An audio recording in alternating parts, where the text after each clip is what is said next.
Royal Standley of Oregon Pacific Financial Advisors, offering securities through United Planners Financial Services member FINRA SIPC, guides clients with empathy in discovering and reaching their financial goals, and creates financial plans for clients so they can live their life by design. In these episodes, he relates his financial insights and discusses timely topics. Royal strives for excellence and has a passion for sharing his knowledge and supporting his community. Now, on to the show. Hey, Royal. How you been? I'm good. How are you doing, Eric? I'm fantastic. I'm so excited to get into today's podcast, but you are in a highly regulated industry. Yes, I am. And because of that, sometimes we have a disclosure that needs to be read. So let's do it. All right. Here's the disclosure for today. Discussions in this show are for educational purposes only. Information presented should not be considered specific investment advice or a recommendation to take any particular course of action. Always consult with a financial professional regarding your personal situation before making any financial decisions. The views and opinions expressed are based on current economic and market conditions and are subject to change.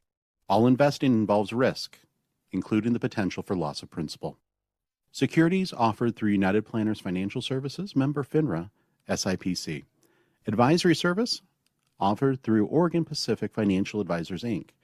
Oregon Pacific Financial Advisors and United Planners are independent companies, and neither Oregon Pacific Financial Advisors nor United Planners offers tax or legal advice. Okay, now that we've taken our medicine, can we get on with the show? Let's go. Hello, and welcome to Live by Design with Royal Standley of Oregon Pacific Financial Advisors. Royal, what's going on? Nothing much. Enjoying these beautiful spring days we're having. Nice. How about you? Oh, I'm kind of doing the same. If allergies would just leave me alone, I'd enjoy it a little bit more. Allergies are just such wicked little things. Yeah, it's part of life. So anyway, we didn't come here to talk about my allergy issues and me whining and crying on this podcast.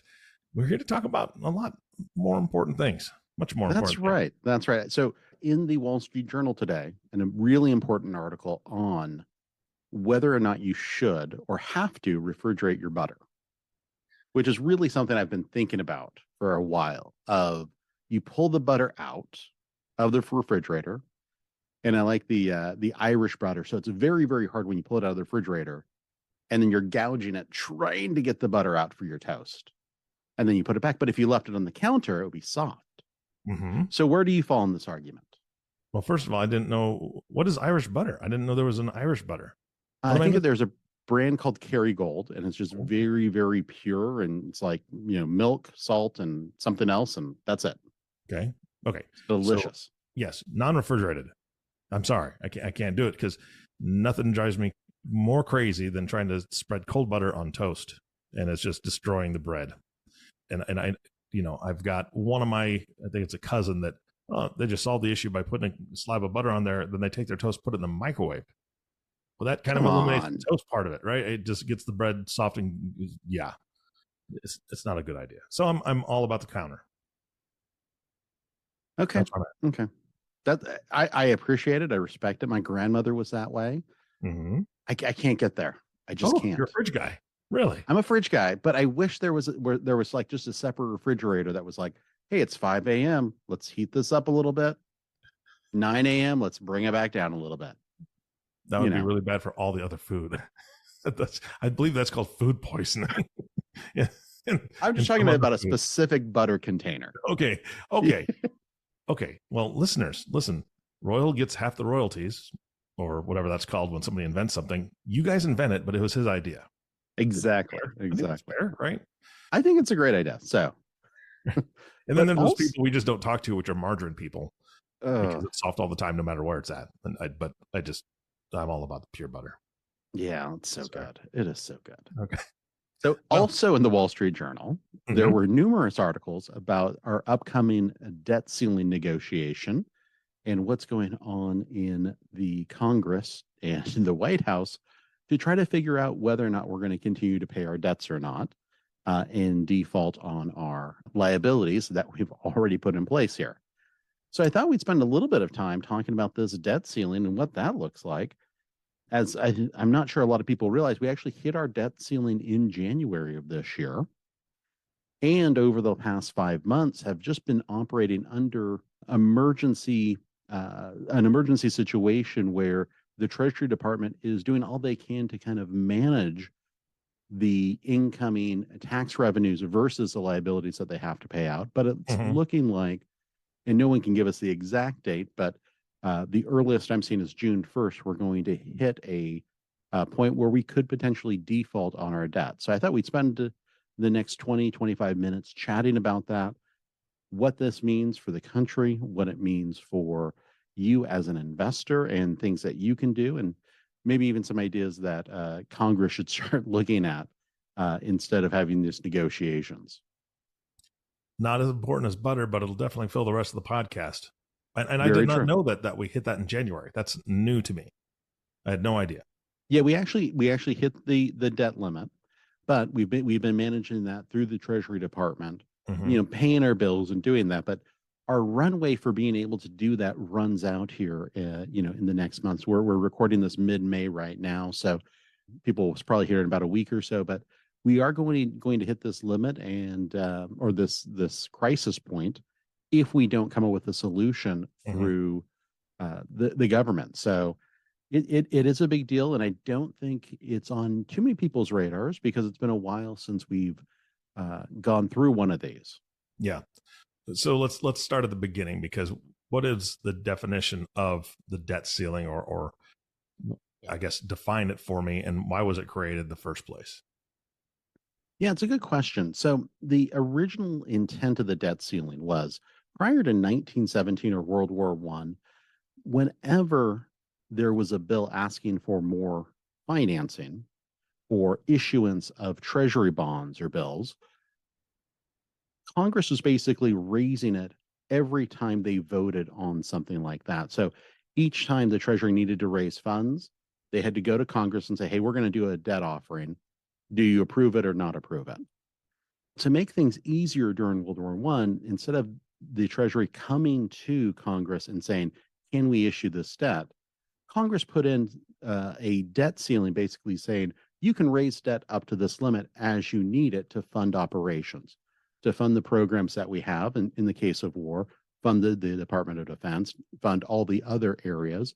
And so over the last 100 plus years, we've had this debt ceiling in place. We have suspended it from time to time in crisis situations, but it's designed so that the Treasury doesn't have to come back to Congress each time they have to issue debt to keep the government going. Okay. So because inflation and just the overall, I guess inflation would be the only word that I can use here, I'm assuming that the debt ceiling has been increased by either inflation rates or whatever for the last 100 years. It had to have adjusted, because back then it would have been like, you can have $2 million, and now it's like $1 trillion, something like right. That. Exactly. Whatever, right. Okay. So can you give us an example of a previous debt ceiling crisis and what happened there? Yeah. So really, since about 1960, these have all been pretty rubber stamped things that happen. Just kind of a normal function of the government. Government's always voting on something just to keep government moving. Keep the lights on. Exactly. And so the debt ceiling conversations were really pretty rote until we got to the 2000s, and it really hit a crisis point in 2011, where the Republican House, led by John Boehner, basically put its foot down and said, listen, to the Obama administration, we're not going to raise the debt ceiling until you start giving us some concessions, until you start basically agreeing to some legislative priorities that we have to help lower the debt. And let's just say that didn't work out terribly well, I think, for either side. The issue is we have our debt ceiling. We had hit our debt ceiling, and now the Republican House used that for leverage to really kind of wring out some concessions from the Obama administration to cut some debt, as well as cut some spending, more importantly. So it seems to be over the past 15 years or so, the Republicans in Congress have used the debt ceiling as a leverage tool to help cut spending, which is an interesting and kind of backwards way of looking at it. because the debt ceiling doesn't increase spending. Spending is increased by the laws that Congress passes, like raising or lowering taxes and agreeing to fund programs like Medicare, defense spending, and all the other programs that the country relies on. So when we get to the debt ceiling, it's really not a question of are we going to increase spending? It's a question of whether or not we're going to continue to pay our bills for that spending we've already agreed to. And I think there's good arguments on both sides of we should be really concerned about our debt situation. But on the flip side there, this might not be the right time to really kind of bring out the pliers and the hot pokers to torture the other side to bring about those concessions. So that's where we're at right now. So in 2011, we actually came to agreement and we increased the debt ceiling. But because it took so long to come to an agreement, and because the U.S. government looks so dysfunctional, S&P, which is a ratings organization that rates debt, both in companies and countries, actually cut the rating for the U.S. from a AAA rating to a AA+. And it was the first time in history we'd ever had our debt rating cut. And this caused incredible turmoil in the markets, even though we didn't reach a default. It was just that credit rating cut. They estimate increased our borrowing costs by about $1 billion a year because of that. So these negotiations do have consequences, and kind of at the end of that tunnel of negotiations, if we don't come up with an answer, there is a default that will occur at some point if we let it keep running like this. Okay. So you covered a lot of a little bit of the politics on this. Is there something else that we need to know as far as the far left, far right, conservative versus liberal?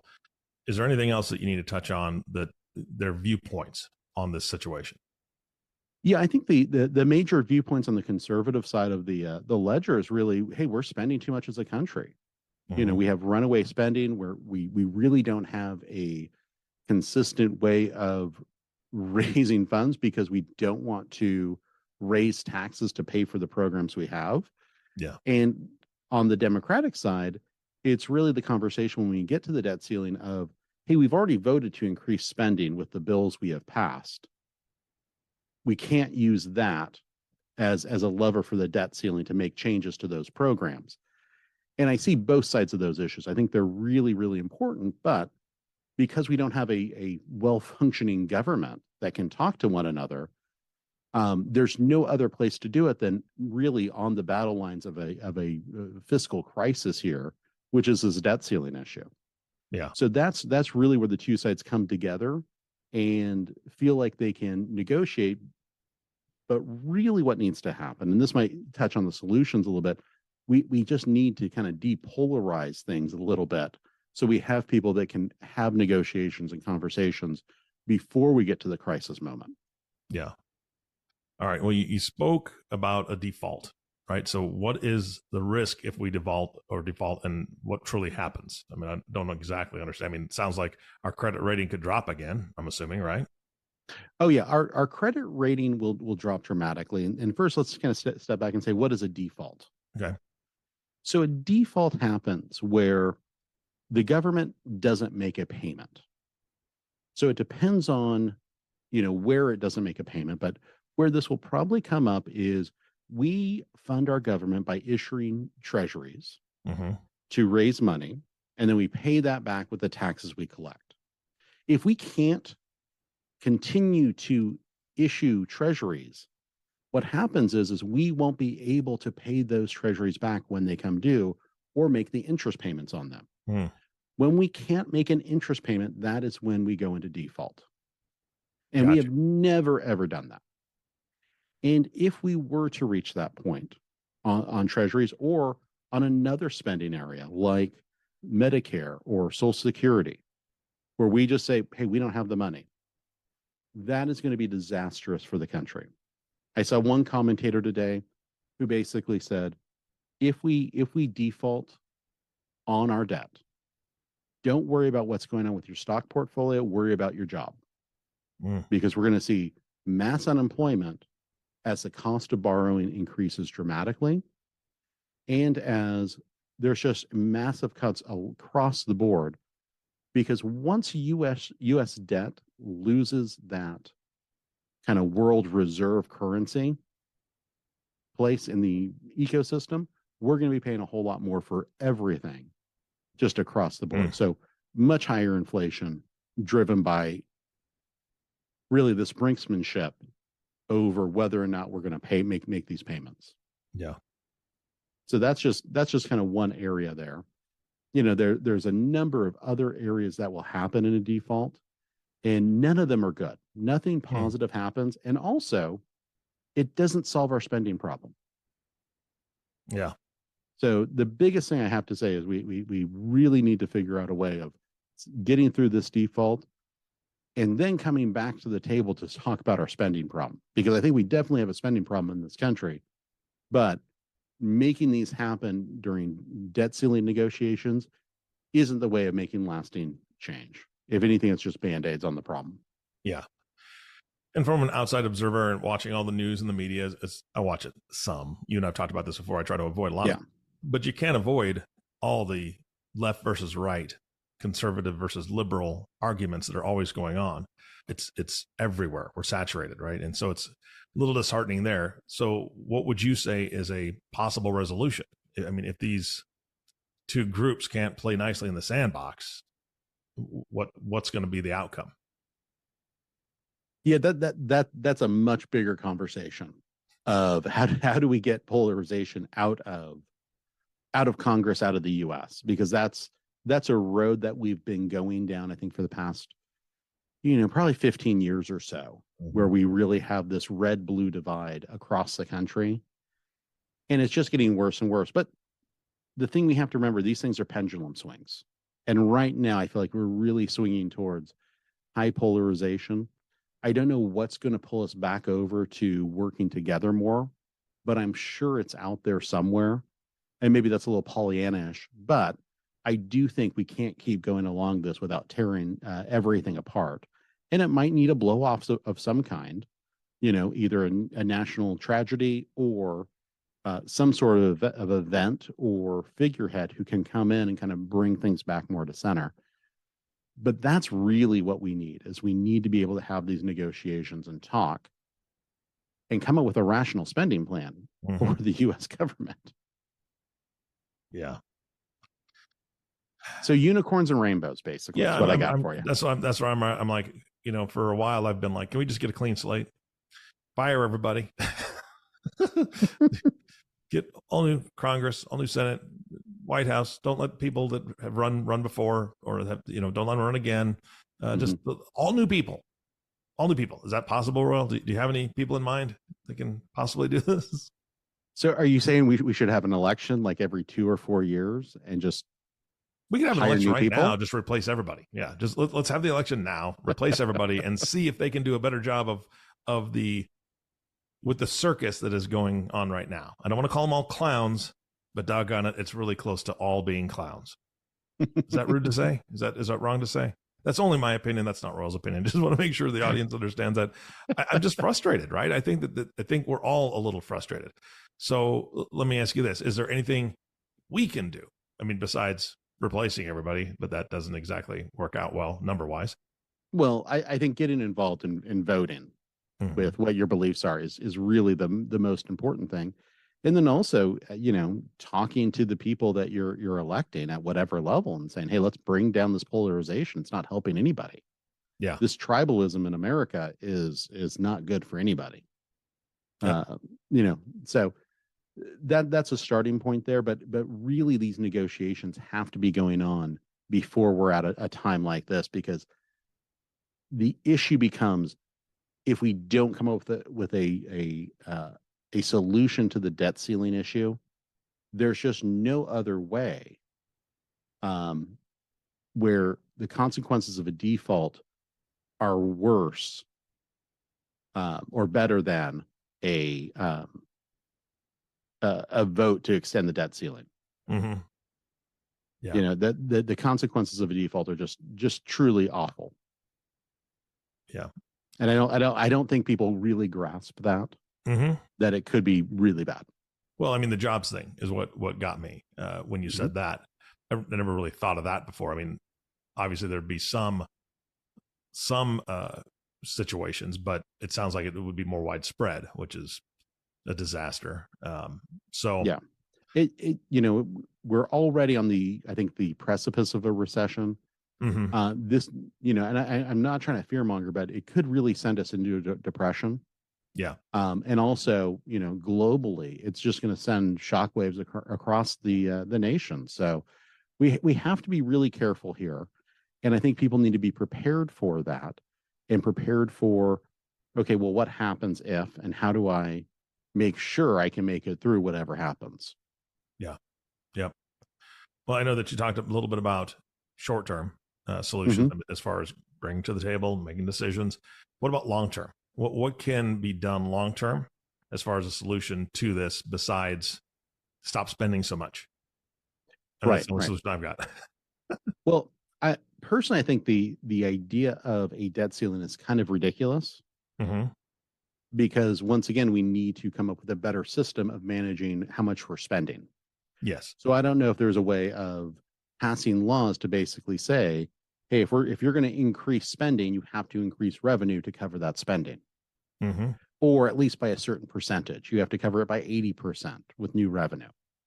And that way we don't run into these issues where a small subset can really hold the country hostage trying to wring out additional concessions. So that's my biggest concern here is it's just the wrong tool for the job we have. We really need to pass laws that make it that just create a better system for passing laws where we're increasing the amount of spending. The debt ceiling isn't the right solution for that. Yeah. How about we don't allow them to give themselves raises and we make them pay for their own health insurance until they can get the debt under control? Uh, What do you think? Yeah. But how does that get passed? That's an idea. That's an idea. Right? I mean, that's what I think frustrates a lot of people, and frustrates me like crazy. Is all of a sudden you hear that they've given themselves a raise, or we know that their healthcare plan is probably the best in the world, if I'm not mistaken, and they don't have to pay for it. So let's let them pay for that and not be able to give themselves raises until they can figure out how not to drive this country into the poorhouse, if you will. Yes, they are very, very well paid. Very well paid. Yeah. So yeah, I mean, so there's definitely some things that can be done, but we've just got to kind of take a step back and say, hey, we've got to be prepared for what happens if. And so that's where I thought we would just spend a little bit of time here just talking about what I still think is a very unlikely scenario that we do default. And I think that's important for people to hear, is it is probably an unlikely scenario, but there is that possibility. And it's better than zero that we do default on the debt because of how polarized our Congress and our administration is. Yeah. Yeah. Hey, out of curiosity, I know you do a lot of reading. Are there other countries that you can point out that have maybe a debt ceiling situation like this, and what they've done to avoid it, come to the table and agree, or what? No, there's not many countries that have a debt ceiling like the U.S. Because it is a strange way of running the government. Yeah. Especially if you just keep moving the line, right? Yeah, exactly. So not a lot of other countries are following in our footsteps with the debt ceiling question. Yeah. All right. Well, I would like to ask one more question for the listeners. If folks are listening and saying, hey, what can I do personally? I mean, besides the voting and all that to help this situation, but what can I do in my own scenario, my own finances to prepare for something if it were to happen? Again, this is not gloom and doom. This is not doomsday talk. This is just realistic conversation. But if people are wondering, what can I do to help guard myself? Do you have a couple pointers for them, or do you just want to give out your contact information so they can reach out to you and you can have that discussion, because everybody's situation is different?